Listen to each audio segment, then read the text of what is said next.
துன்பங்கள் என் வாழ்வில் நிதம் சூழ்ந்து வரும்போது கலங்காதே என தேற்றும் ஒரு இதயம். தடுமாறி விழும்போது தனியாக அழும்போது கரம் தாங்கி வழி நடத்தும் திரு இதயம். நம்பிக்கையின்றி நான் சோர்ந்த போது புது வாழ்வு தருகின்ற அருள் இதயம்.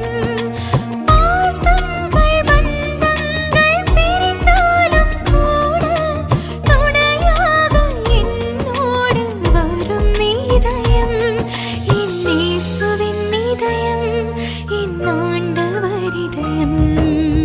எனக்காக ஒரு இதயம் எந்நாளும் துடிக்கிறது. என் வாழ்வில் அனுதினமும் பெயர் சொல்லி அழைக்கிறது.